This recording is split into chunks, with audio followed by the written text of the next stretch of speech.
Campus is a little over 600 buildings in the campus and area, over 2,000 acres. It's around 24 million square feet. Think about it that way. My name is Dave Boehm. I'm the Director of Building Maintenance and Grounds for the University of Illinois here at the Urbana-Champaign campus. We have maybe 55,000 students that attend here, 15,000 faculty and staff, so you have a small city of 70,000 people that you take care of the city, so to speak, but in a city you don't take care of all the inside.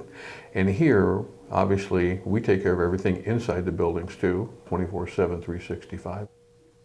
One of the major challenges that I encountered when I started here has been the culture of safety. If you would have come here a few years ago, you would have seen people were compromising their safety because we have everyone here who says, I'll get the job done no matter what it takes. And we had to work with them to change that framework in their head and say, no, you don't. You have to stop putting yourself at risk, and we need a better method and a way to do that. And so with Patrick's leadership, guidance in this, he helped us work on that and work with teams to become improved, skilled, and trained so that we can work wherever we're at. My name is Patrick Wood. I am the Occupational Health and Safety Officer for Building Maintenance and Grounds and oversee all the OSHA programs for our crafts and trades here. It quickly became apparent to me that a lot of our high-risk work was not being properly prepared for it, and we were a little bit complacent when working around height, lower heights. I did a number of field assessments, and I determined that we had a lot of big jobs coming up at height, and so during those I was able to evaluate and observe a lot of how they did their work, and once I kind of got an idea of where we stood, my next step was to find a solution for that. And so I wanted to be as fiscally responsible while staying true to the culture change that we're trying to achieve. And once we found the two-rope system and ultimately, SPRAT certification process, it really became apparent to me that that was the way to go for a lot of our rope access, a lot of our roof access, or really steep roofs that we need to access. We sought out the appropriate expertise to kind of round out that, and we got in touch with Elevated Safety. We were pointed in their direction from a number of like Petzl, other companies that make a lot of the rope access gear.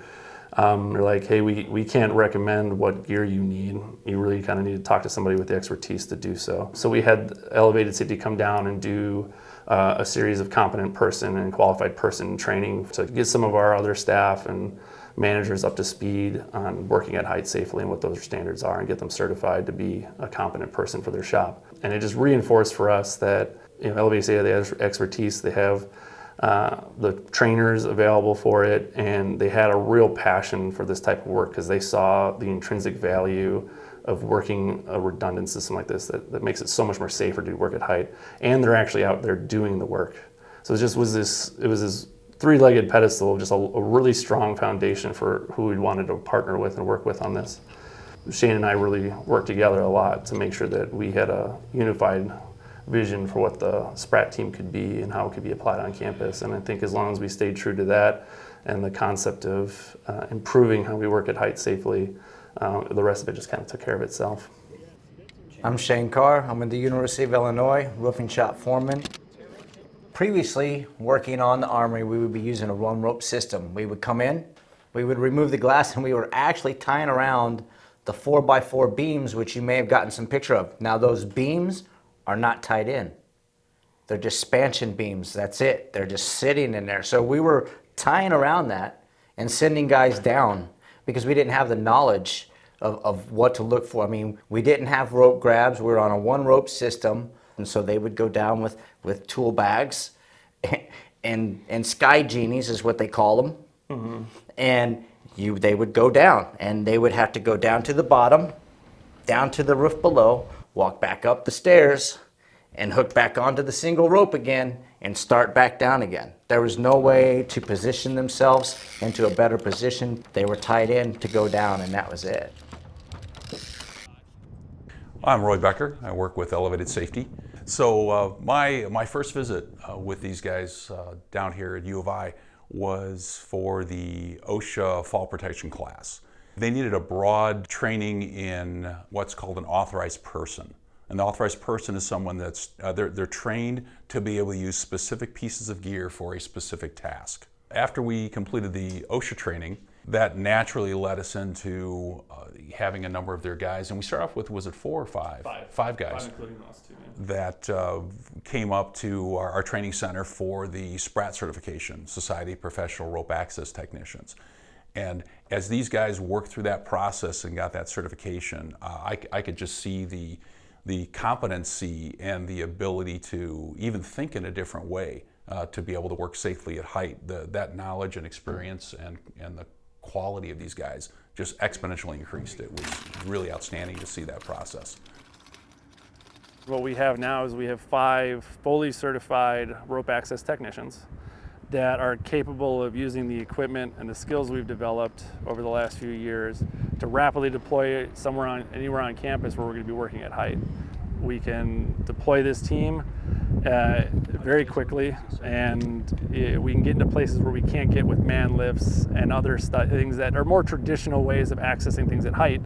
And we don't have to spend weeks building scaffolding. We can spend an hour or 2 building up, setting some rigging, and we can get to the job and get to the work.